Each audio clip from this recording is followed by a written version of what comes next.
Hey everybody, it's Chainsaw Reacts, guys. The newest episode of The Walking Dead Season 6, Episode 7, Heads Up, just finished airing on TV, and I'm here to review / just talk about the episode. So if you have not seen the newest episode of The Walking Dead, Heads Up, click away now. I'm getting into spoilers. Are you gone? Are you gone? I'm getting into spoilers for The Walking Dead Season 6, Episode 7, Heads Up. Are you gone? Okay, let's get into the episode. So first things first, Glen is alive. Yeah! I knew it. I knew it. I knew it. I knew it. I knew it. I knew it.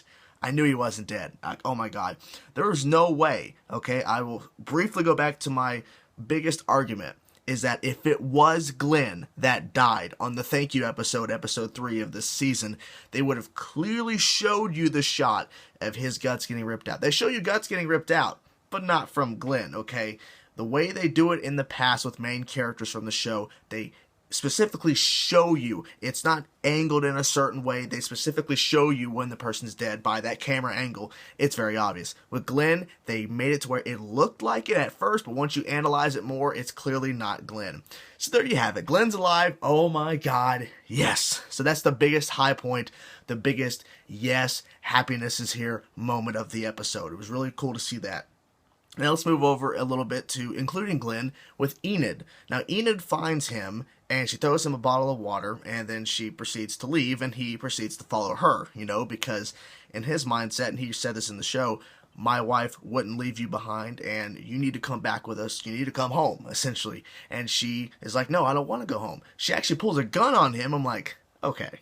So you give us about a couple of episodes of nothing, and then you bring him back just to for her to put a gun in his face? Come on. But, you know, she doesn't pull the trigger, obviously. He knows that. We all know that. But I'm like, come on, you don't have to do that, okay? We know he's not going to die from her.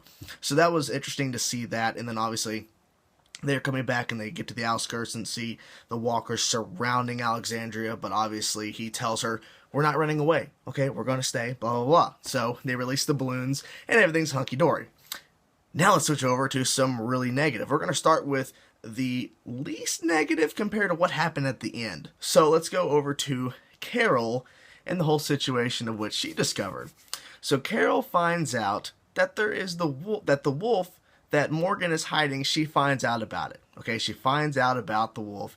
And as we all know, that's not a good thing. And I was saying this on episode 4 when they did the whole Morgan backstory. And at the very end of the episode, they reveal that the guy that Morgan attacked in that house, he kept alive. Because in this episode, Morgan even said to Rick and Michonne and Carol, all life is precious. That's what keeps me alive. So that's why he kept the wolf alive, even though that wolf tried to kill him in that house. Morgan, like, I'll tie you up, but I'm going to keep you alive. I'm not going to kill you. Come on, Morgan, seriously? But regardless, so Carol finds out, and she's about to go tell Morgan off, or basically kill him. I don't know what she's going to do. She's going to do something, okay? And so, right before this actually goes down, something bad happens. But before we get to that, another thing, Ron, he is a very messed up character. And the way they presented it, as soon as I saw where he was like, well, can I at least shoot at the walkers at the wall? And Rick's like, no, you're not going to shoot the gun. I just taught you how to shoot 5 seconds ago at walkers. Well, can we go shoot at this place over here where the shots ring out so they won't be drawn to us or they won't know where to go? Something's fishy, right? At the end of the episode, he's following Carl, not Carol, Carl. And obviously he has bad intent because he stole bullets for that gun that Rick said, keep it, you know, maybe one day. Not good. So basically Ron wants to kill Carl to get back at Rick. So there's that. But before we get to the biggest thing, another WTF moment. Spencer tries to get out of Alexandria. He claims to get a car to bring the walkers away, but I have a feeling he was actually trying to leave. I'm not really sure. That's the way I took it, but you know, it is what it is.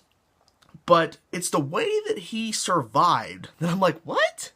Like, I didn't see it coming. When they showed the little line that he was grappling across, he was grappling on or whatever, and I'm thinking, and as soon as he's hanging down and his feet are almost touching the walkers are going like, trying to get at him, I'm thinking, there's no way this kid's gonna live. No, and he actually falls down into him, he's pushing him stuff, and then Sasha, I believe that's what her name is shooting at the walkers, and Rick, and this guy from Alexandria, I forget his name, I don't know if he has a name, maybe he does, and Morgan finally shows up, and they're all pulling him up with the rope, and of course, Rick is pissed at this guy, like, what were you trying to do?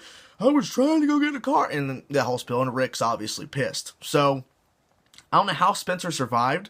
I mean, I know that the walkers are getting shot at, but literally when he was being pulled up, to over the wall into Alexandria by Rick and Morgan and the other guy, I'm thinking, there's no way that there's a zombie's gonna bite his leg. Nope, didn't happen. I don't understand. He should have been a goner. But then again, everyone said Glen was dead, and look what happened there. So, anyway, so to the big WTF moment of the episode.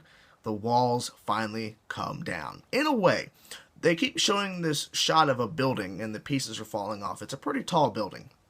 They keep showing it, and I'm like, hey, this building's damaged. But no one seems to notice. And then, as everything's coming to a head, boom, the building collapses. And the wall is opened, essentially. And that's how the end of the episode. That's how it ends. I'm like, we gotta wait? Of course. It's a great way to kind of tease us for what's gonna happen next. And that kind of gives me into a brief thing about who said help on the radio to Daryl at the end of episode 6. I believe it's somebody from Alexandria because shit just got real. And it hasn't really got real yet, but it's about to. So, there you have that. So anyways, guys, what did you think of Heads Up? Let me know in the comment section below. What was your favorite part? What was your least favorite part? What was the biggest WTF moment in your personal opinion? Mine was the walls coming down. I knew Glen was alive. I was just waiting for them to finally reveal it. There's no way they could have killed him off the way they did. So anyways, thank you guys for watching my review / discussion of the episode. Peace out.